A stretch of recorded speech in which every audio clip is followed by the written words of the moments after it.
Welcome back to Yard Legal Reasonings. I'm Nadine Atkinson Flowers, Jamaican attorney and U.S. immigration attorney, sharing with you tips and information about U.S. immigration and Jamaican law.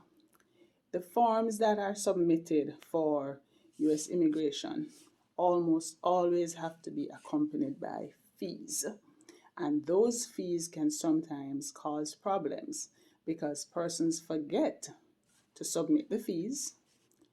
Two, they might forget to submit the correct fees. Or three, the fees are submitted in such a way that the application is rejected. Now, a rejected application means you get put back to the back of the line, or if it is a time-sensitive application, you may lose the opportunity. It makes sense then to check to find out exactly what is required for the fees. You need to know how much the particular application costs. You need to send that exact sum of money with your application, and you need to address this money properly. Usually, USCIS takes checks or money orders. Now they're experimenting with a system where you can pay online using a credit card or a debit card. But for the most part, and for those persons who are going to be submitting, perhaps from abroad, or perhaps they don't have a credit or a debit card that can be used, and they're actually submitting a paper check or a money order, then this is very important to know. Please make sure you submit the correct fee. Please make sure you are submitting to the correct place.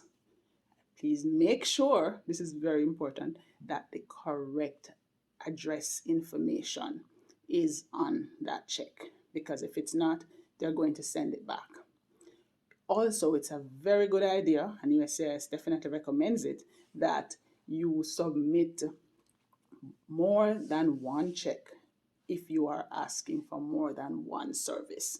So let's say family-based immigration. You're petitioning for your mother and your father and a brother. You can't send a single check. You have to send a check related to the fees for your mother, a check for the fees related to your father, and a check for the fees related to your brother, all the persons. This is very important. USCIS is not going to say, oh, this should be divided into 3 segments. No, you want the benefit, you have to do the work. This is extremely important, but a fairly easy task to accomplish when you are making your submissions for your immigration benefits.